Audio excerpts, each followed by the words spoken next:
Continuando com os ensinamentos do Rav Shneur Zalman, ele estava nos explicando que o propósito essencial da descida da nossa alma aqui para esse mundo físico consiste em que o objetivo nosso consiste em trazer divindade de forma revelada.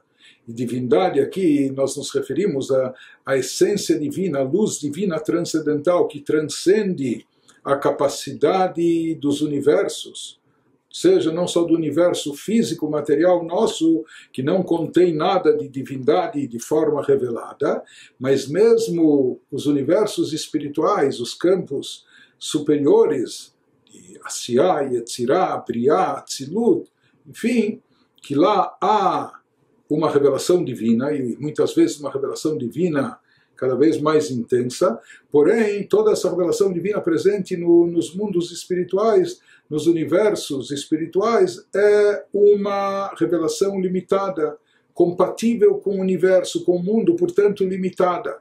Mas existe a luz divina da própria essência de Deus, que supera e transcende todos os limites. O nosso objetivo é trazer essa luz mais elevada e transcendental, essa energia divina transcendental, trazê-la aqui para o campo terrestre. Parecem dois opostos, dois extremos, paradoxalmente contrários, inversos. Como se produz isso? Trazer a luz divina mais elevada, transcendental, da essência de Deus infinita e ilimitada, para dentro do campo físico, terrestre, material nosso. Então, como é possível uma pessoa trazer a revelação dessa luz infinita de Deus aqui para o plano terrestre? O nosso mundo, que não é um habitat compatível ou apto para a revelação divina. Então, como trazer ainda uma luz divina tão extraordinária, tão elevada? Se isso, por si só, como nós falamos, essa luz, essa energia, ela transcende todos os universos, até os espirituais. Então, como é possível querer atraí-la e revelá-la aqui no nosso mundo físico limitado? A única forma e maneira de produzir esse efeito é através do estudo da Torá.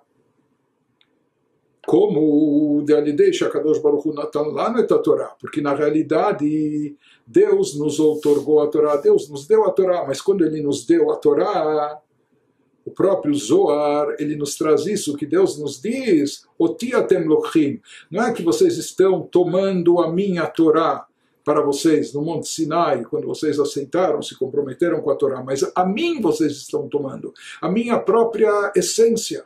Deus fala, junto com a Torá, vocês estão tomando a mim.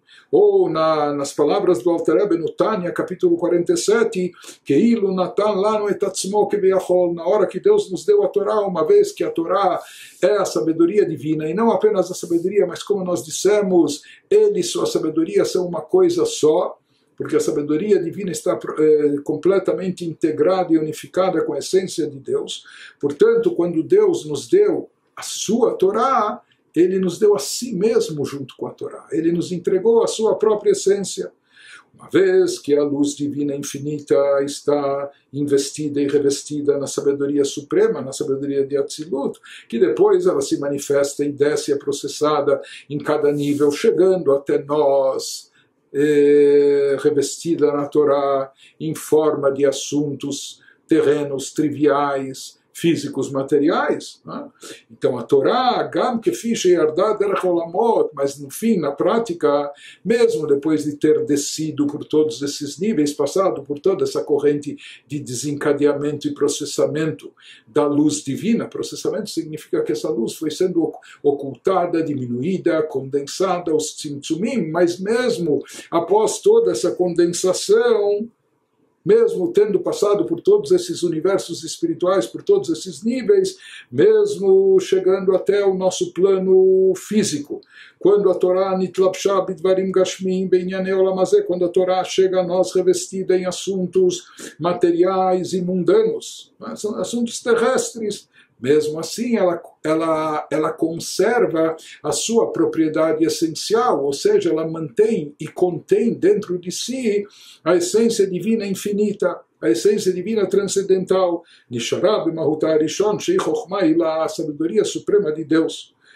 Fichar, por isso, através do fato da pessoa estar estudando o Torá. E quando a pessoa capta os ensinamentos da Torá, ou seja, a sua mente está imbuída de conhecimentos da sabedoria divina, a sua mente está imersa naquele instante no conhecimento da Torá, da sabedoria divina. Então isso significa que naquela hora há uma unificação, não só da sabedoria, mas da essência de Deus com a essência da sua alma. Em outras palavras, isso traz uma revelação divina, intensa na sua alma. E nós já comentamos anteriormente o que nos traz o Alter Rebbe. Se a gente sentisse isso, a gente entraria em transe. Seria uma coisa talvez até que o nosso corpo, o nosso lado físico mundano nem suportaria. Por isso, na prática, nós não sentimos e não percebemos o grande efeito que isso produz na nossa alma. Pelo menos por enquanto. Tzadikim, pessoas elevadas, pressentem. Nós vamos sentir isso mais tarde, num estágio mais avançado. Mas aqui há uma observação. Quando nós nos unificamos com os assuntos da Torá que estão sendo estudados, quando esses assuntos versam sobre coisas físicas, materiais, coisas palpáveis que são compreensíveis à nossa mente terrestre. Já nos estudos místicos, uma pessoa pode estar estudando Kabbalah, Hassidut, apenas a parte mística, esotérica. Porém, Be'asagá, trazer a Torá Benyanei Gdulat Hashem, Deleit Machshavat Fisabe, ou uma pessoa pode estar rezando com grande devoção, e pode estar no estado de contemplação, visualizando a grandeza de Deus, etc. Mas como nós falamos, aquilo que vem pelo esforço da pessoa sempre vai ser limitado. Então, quanto a pessoa pode contemplar e visualizar na grandeza de Deus, o quanto está no alcance, na sua capacidade intelectual, o quanto a pessoa pode querer, pretender entender dos assuntos místicos e esotéricos. São assuntos não só abstratos, mas espirituais, divinos, transcendentais. Nós falamos de sefirot, de mundos espirituais, mas o quanto nós captamos isso? Na verdade é algo abstrato, algo que nós não conhecemos de forma sensorial, não vimos, não ouvimos, não tocamos, não cheiramos e assim por diante. Então, a nossa percepção desses assuntos esotéricos é muito vaga, é muito abstrata. Por isso ele nos diz, através desses assuntos não é possível captar. Eles até, vamos dizer, entram na nossa mente. Mas como nós falamos, não é que a gente se unifica com isso. Por quê? Porque de fato não é que a gente entendeu. Tem gente que fala ver para crer, não é? Mas aqui não é que nós não somos capazes de ver esses assuntos que nós tratamos no campo místico. Nós imaginamos, nós visualizamos na imaginação, mas não é que nós entendemos e captamos isso, absorvemos e interiorizamos isso na nossa mente ou dentro do nosso ser. A mesma coisa também na oração, nós podemos até cultivar sentimentos de devoção e etc., meditando na grandeza de Deus, mas toda essa ligação, toda essa conexão nossa com Deus através de amor e temor a Ele sempre vai ser limitada, sempre vai estar limitada ao alcance nosso de criaturas, a intensidade do sentimento que nós podemos desenvolver e etc. Por isso, aqui não há uma unificação completa, tanto no estudo místico-esotérico, como também na oração, por mais que sejam feitas de uma forma muito elevada. Mas como não é possível internalizar isso de forma integral, completa, dentro do nosso ser, absorver isso na nossa mente, de lá para o nosso coração, a nossa alma, de certa forma esses assuntos eles pairam de forma um pouco vaga. E esse um pouco vago também pode evaporar, porque não é algo que nós captamos, absorvemos, internalizamos. Por quê? Porque isso está acima da nossa captação. Por isso, quando nós falamos que existe uma integração completa e uma unificação da nossa mente ou da nossa alma com o estudo da Torá, justamente naquelas coisas simples, físicas, materiais, terrestres, que isso, quando nós falamos do boi do vizinho que chifrou a vaca do outro, etc., nós sabemos o que é boi, nós sabemos o que é vaca, nós sabemos quem atravessou a cerca e o que é um chifre, qual o dono que causa. Isso são assuntos que nós entendemos e, portanto, nós absorvemos isso e isso se internaliza na nossa mente, no nosso ser. Por isso, isso explica por que a maior parte da dedicação do tempo ao estudo da Torá, do tempo de qualidade espiritual dos nossos sábios, era dedicado justamente ao estudo da parte revelada da Torá, aquela parte que não parece tão inspiradora, ou não parece tão espiritual, tão elevada, mas pelo menos isso é algo que pode ser apreendido, pode ser captado e absorvido dentro da nossa mente, e dessa maneira se propicia essa unificação da nossa alma com a essência divina. Nos diz o Alter Rebbe, isso explica mais uma passagem que encontramos no Talmud, no Midrash, que no momento que Deus estava prestes a entregar a Torá para o povo de Israel, chegaram os anjos e reivindicaram a Torá para eles, como dizendo: Deus, para que o Senhor vai dar essa Torá sagrada para criaturas mortais, seres de carne e osso, seres que suscetíveis a pecado, seres imperfeitos como eles são e que dão tantos deslizes e escorregões na vida? Entregue a Torá para nós, assim reivindicar os anjos, nós somos seres mais elevados, sagrados, espirituais, etc. Então deixe a sua sagrada Torá aqui conosco. Então diz o Alter Rebbe,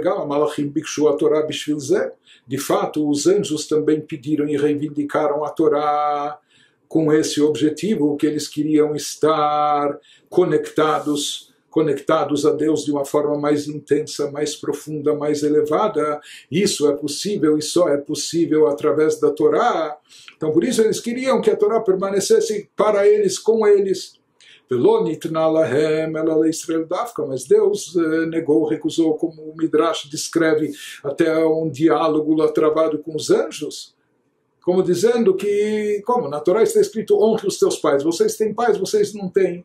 Na Torá está escrito: não roubarás. Não existem negócios, vocês não estão no mundo dos negócios onde tem que prevenir, precaver ou não roubar, ou não cobiçar, vocês não têm cobiça entre vocês, e assim por diante. Portanto, a Torá não foi dada aos anjos. Em outras palavras, a Torá não foi dada no campo espiritual para permanecer lá em cima, no campo mais elevado. Não, o objetivo da Torá era descer justamente para o campo mais baixo e impactar o campo mais inferior, as criaturas mais terrestres. Nós,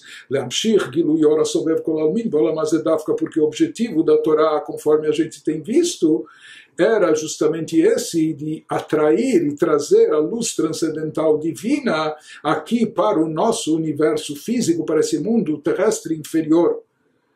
E uma vez, conforme a gente já explicou várias vezes, o propósito divino na criação de todos os mundos consiste no que?